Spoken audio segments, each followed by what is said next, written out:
তো ওনার মতো সরল সিধা কাউন্সিলর আর ফেনী পৌরসভাতে নেই। আসলে আমরা ফেনী পৌরসভার ১৪ ওয়ার্ডের সম্মানিত কাউন্সিলর, আমাদের আবার এই ওয়ার্ডে আওয়ামী লীগের সাধারণ সম্পাদক দিয়ার ইসলাম দিয়ার ভাই। দিয়ার ব্যাপারে আমার বলা কিছু নেই। এই শহরের মানুষ, এই জনপদ মানুষ সবাই জানে, সবাই চিনে। ওনার বন্যটা পরিবারের সন্তান। দিয়ার ভাই একেবারেই সরল সিধা একজন মানুষ। আমার পৌরসভার কাউন্সিলের মধ্যে আমরা সকল কাউন্সিলর, আমরা সকল আমাদের মেয়র আছে, পরিষদ, সকলে এক বাক্যে দিয়ার ভাইয়ের সাথে সবসময় প্রশংসা করি ওনার অনুপস্থিতি। তো ওনার মতো সরল সিধা কাউন্সিলর আর ফেনী পৌরসভাতে নেই। অনেক সময় ওনাকে নিয়ে আমরা আলোচনা করি।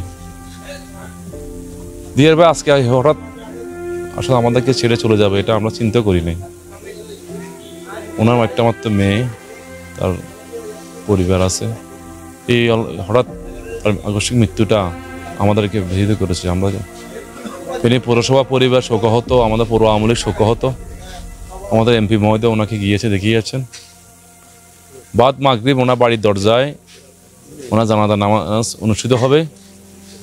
আমাদের এমপি মহোদয়, নিজামুদ্দিন হায়দার এমপি মহোদয় থাকবে।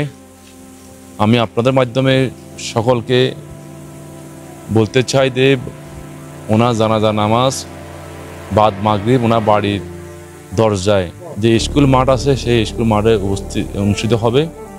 ওনার বন্ধুবান্ধব পরিচিত যারা আছেন তারা এখানে অংশগ্রহণ করতে পারবেন। আমাদের এমপি মহোদয় আসবে, আমার কাউন্সিলর আসবে।